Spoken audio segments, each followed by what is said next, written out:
কদমতলা বাজারের কাছে দুর্ঘটনা, মদ্যপ বাইক আরোহীর ধাক্কা এক মহিলাকে। বেপরোয়া গতির বলি হতে হলো সেই মহিলাকে। আটক বাইক আরোহী তৃণমূল নেতা এবং তার ঘনিষ্ঠ। হাওড়ার কদমতলায় বাজারের কাছে ঘটে গেল দুর্ঘটনা। মদ্যপ ছিল সেই আরোহী এবং যে আরোহী ধাক্কা মারে মহিলাকে, বেপরোয়া গতির বলি হতে হলো সেই মহিলাকে। আটক করা হয়েছে ইতিমধ্যে বাইক আরোহীকে, একই সঙ্গে তৃণমূল নেতা এবং তার ঘনিষ্ঠকে। তৃণমূল নেতা পেছনে বসেছিলেন এমনটা কিন্তু খবর পাওয়া যাচ্ছে এবং মদ্যপ অবস্থায় বাইক চালাচ্ছিল আরোহী, তারই বলি হতে হলো মহিলাকে। এলাকায় ব্যাপক উত্তেজনা। গতকাল রাতেই ঘটনা ঘটেছে।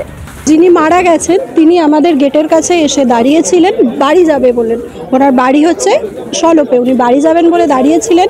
এমন সময় যিনি আর কি মেরেছেন তিনি আকণ্ঠ মদ্যপান করে বাইক নিয়ে, অভিজিৎ মণ্ডল, উনি তৃণমূলের সভাপতি 23 নম্বর ওয়ার্ডের, আকণ্ঠ মদ্যপান করেছিলেন এবং এই রাস্তা দিয়ে মানে প্রচণ্ড হাই স্পিডে এসে ভদ্রমহিলাকে ধাক্কা মারেন। মারতেই সঙ্গে সঙ্গে এখানে পড়ে যান। উনি পড়ে গিয়ে আর মাথা থেকে প্রচণ্ড রক্তক্ষরণ, আর যে মেরেছে সে বাইকটা নিয়ে সোজা ওইখানে একদম নর্দমার কাছে ঢুকে যায়। ঢুকে যাওয়ার পরেই কোনো রকমে এখান থেকে যারা আমাদের প্রত্যক্ষদর্শী তারা কোনো রকমে উদ্ধার করে, কিন্তু ভদ্রমহিলাকে শেষ অবধি বাঁচানো যায়নি।